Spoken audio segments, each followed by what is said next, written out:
I never imagined that the people who would hurt me the most would be the same people I once called my friends. Not strangers, not enemies, not competitors, but the ones I trusted enough to let into my life, my plans, my money, and my future. Back then I truly believed that friendship meant safety, that shared history meant loyalty, that growing together meant staying honest, and that belief is what made everything possible. The betrayal didn't start with money. It started with trust, with late night conversations, shared ideas, promises about building something together. We talked about success like it was inevitable, like we were all on the same path.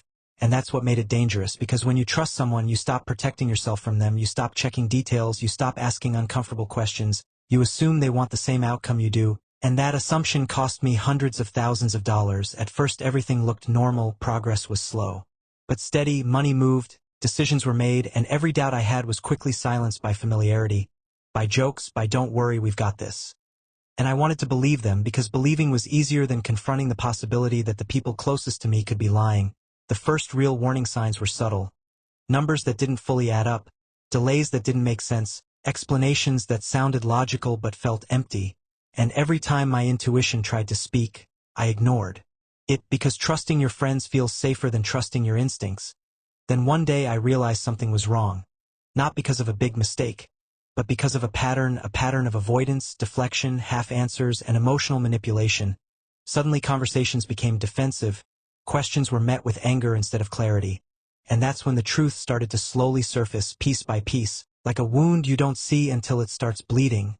I found out that money was being moved without my knowledge, decisions were made behind my back, and the people I trusted had positioned themselves to walk away clean while leaving me with the consequences. And when I confronted them, I didn't get apologies, I didn't get honesty, I got excuses, blame shifting, silence, and eventually disappearance. And that silence was louder than any confession. Because silence is what people choose when they know they're guilty. The shock wasn't just financial, it was psychological. Realizing that people you defended, people you stood up for, people you believed in, could look you in the eyes while planning your downfall changes something inside you. It breaks your sense of reality. Suddenly every memory feels corrupted. Every laugh feels fake. Every "we're in this together" sounds like a lie. I didn't just lose money.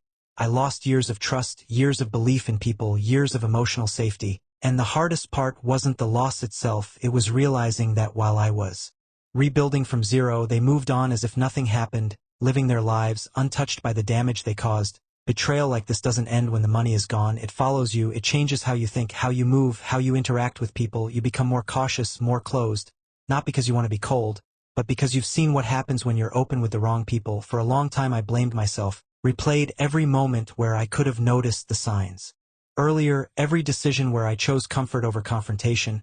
And that self-blame is another hidden cost of betrayal, because the person who trusted ends up punishing themselves more than the people who lied. But over time, with distance and pain, clarity came. I understood that trusting wasn't the mistake, blind trust was. Loyalty isn't something you assume, it's something people prove through actions, consistency, and transparency. I learned that real friends don't get offended by accountability, they welcome it, and anyone who reacts with anger to simple questions is hiding something. Losing hundreds of thousands of dollars hurt, but losing faith in people hurt more, because money can be earned again, but rebuilding trust takes years, and even then, it's never the same. Today I'm more careful, not bitter, more selective, not isolated. I don't give access easily, I don't confuse history with loyalty, and I don't assume closeness means honesty. This experience didn't destroy me, but it permanently changed me. And if you're listening to this and you've been betrayed by friends, financially or emotionally, understand this: you're not weak for trusting, you're human. But from now on, let actions speak louder than words, let patterns matter more than promises, because the people who betray you don't do it once, they do it after they've decided you're no longer useful. And learning that truth is painful, expensive, and unforgettable, but it might be the lesson that saves you from losing even more in the future.